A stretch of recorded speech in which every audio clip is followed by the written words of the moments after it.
When one man saved a wolf and her cubs, he never expected what would happen 4 years later. Wolves are a top predator. They are vicious, clever, and fast. But even they need a helping hand every now and then. This story took place deep in the Alaskan wilderness. One sunny spring day, a prospector named John was looking for gold along Coho Creek on the southeastern side of Alaska's Caprino Island. As soon as he emerged from the forest that inhabited the island, he suddenly froze. No more than 20 feet away from him, standing in a bog, was a huge Alaskan timber wolf. It had gotten caught in a trap, one that John knew belonged to one of his hunter friends, George. Had John not been out that day, the wolf surely would have perished, as George had died the previous week from a heart attack. John started to approach the wolf, hoping to help it. Confused and scared at the approach, the wolf backed away, straining at the chain of the trap as it tried to pull itself free. That was when John noticed something very important. The wolf was a female, and her teats were full of milk. This meant that somewhere on the island, there was a den full of hungry pups just waiting for their mother. John stopped in his tracks, hoping not to frighten the mama wolf further. He took a good look at the wolf and guessed she hadn't been trapped long, maybe only a few days.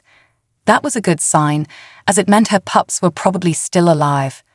With young ones to care for, the female wolf wouldn't have strayed far from the den, so her cubs wouldn't be more than a few miles away. But now John had a problem. He needed to free the female canine so she could return to her pups. However, John worried that if he set her free, the wolf might turn aggressive and try to tear him apart in an effort to protect her babies. Fearful for his life, John came up with another plan that he hoped would work. He decided to search for her cubs so he could bring them to their mother. He began to look for any tracks or signs of where the mother had come from. He eventually found a few remaining prints in patches of snow around the edge of the bog. The prospector followed the tracks, which led him half a mile through the forest and then up a rocky slope. Finally, at the base of an enormous spruce, John saw the wolf's den. He cautiously approached the den, not wanting to scare the already shy and cautious pups away. He knew getting them out of their den would be tricky enough. The den was silent, giving no indication if the cubs were still there, but John had to try.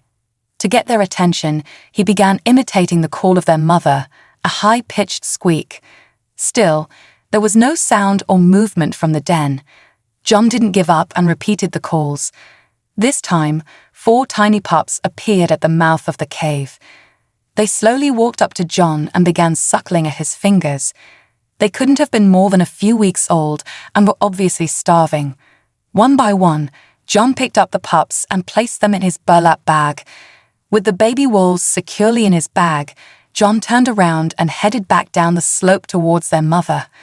Upon returning to the trapped mama wolf, she quickly stood to attention when she noticed John approaching. She let out a high-pitched whine, as if she knew the man had her babies. John released the pups from his bag, and within moments, they were all suckling at their mother's belly. Even though the pups were fed and well, John still didn't know how to free the female wolf. Every time he tried to get close to the family, the mama would growl and warn him to stay back. Resigned that he couldn't free her straight away, John went in search of food for the mama wolf to keep her strength up. He came across the leg of a deer carcass and cut off a hindquarter. John knew that if he was going to free the trapped animal, he would have to gain her trust, and food was the best way to do this. John made a rough shelter near the wolf family and soon fell asleep. The next morning, he was awoken by 4 fluffy bundles of fur sniffing his face. It seemed he had earned the wolf pup's trust, but still had work to do with their mother. Over the next few days, John split his time between prospecting and trying to help the trapped canine. He would throw her venison and play with her babies, hoping to show he was not a threat. Each time John interacted with the animals, he edged closer to the trap. On the evening of the 5th day, John noticed something encouraging. The wolf wagged her tail slightly.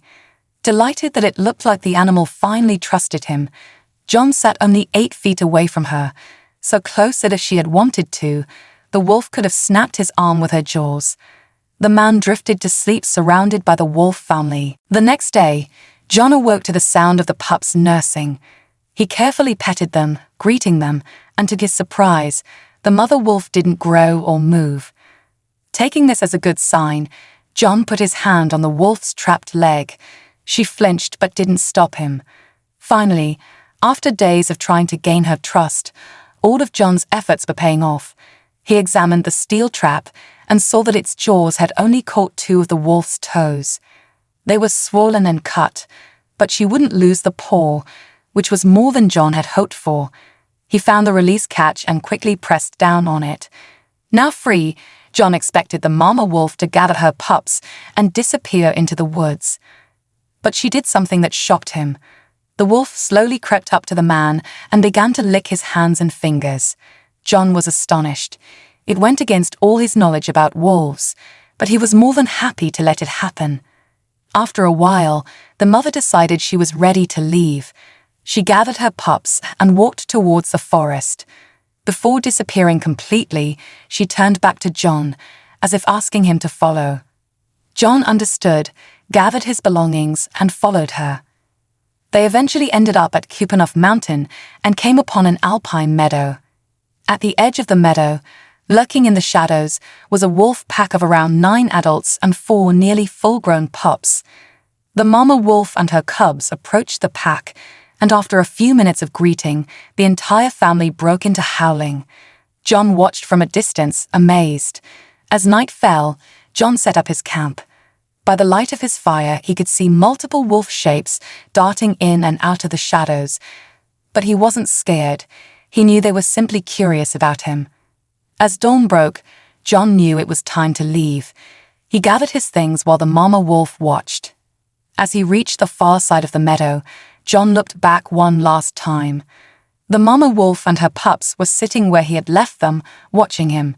John waved his final goodbye, to which the mother wolf let out a mournful howl.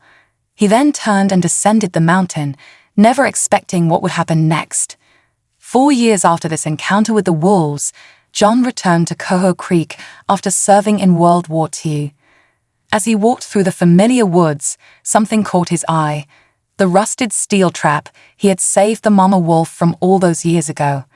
Seeing the trap, John suddenly had a strange feeling, as if something was telling him to return to the meadow where he had last said goodbye to the wolf family. Following his instincts, John climbed the mountain until he reached the meadow. He let out a long, low wolf call, something he had done many times before. To his surprise, a howl responded.